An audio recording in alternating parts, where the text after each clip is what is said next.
সুইটি ওর বাবা আর দাদাকে ফোন করে। তখন সুইটির বাবা বলে, তুই একদম বাড়িতে আসবি না।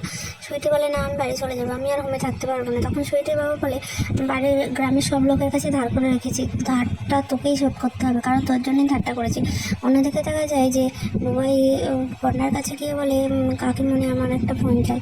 তখন বন্যা বলে, ফোন তোর এখন কী দরকার, ফোন তোর কোন কাজে লাগবে, তো কাউকে ভালো টালো লাগে নাকি?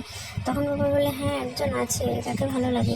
তখন বন্যা মনে মনে চিন্তা করে যে এই বয়সে এরকম কিছু করলে পারে, ও তো মাধ্যমিকে এবারও ফেল করে যাবে, মাধ্যমিক পাস করতে পারবে না।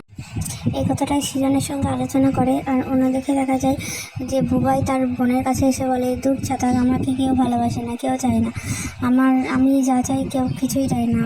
ওদিকে ওর বোন বলে, তুই দাদা রাগ করছিস কেন, তুই ওই ঘতনের কাছে যা, ঘতন তো তোকে সব কিনে দেয়, তাহলে তোর মোবাইলটাও নিশ্চয়ই কিনে দেবে, আর আমার জন্য একটা সেন্ট নিয়ে আসিস। আর তখন ওর বন্যার মেয়ে বলে, কি হ্যাংলা রে বাবা, নিজের ছেলেকে পাঠিয়ে দিচ্ছে লোকের কাছে হাত পাতার জন্য, এইসব হ্যাংলাম। আর অন্যদিকে বন্যার শাশুড়ি লুকিয়ে লুকিয়ে সুইটিকে ফোন করে আর বলে, আমি তোমাকে আমার বৌমা হিসেবে পেতে চেয়েছিলাম, সেটা তো আর হলো না। বন্যা এসে সব যেরকম জল ঢেলে দেবে সেটা আমি বুঝতে পারিনি।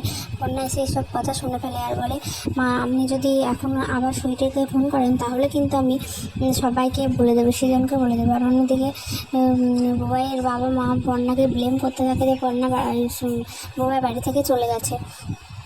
বাড়ির সবাই যখন খুব চিন্তিত হয়ে পড়ে, তখন বুবাই বাড়ি ফেরে না, রাত 11টা বেজে বাড়ি ফেরে না।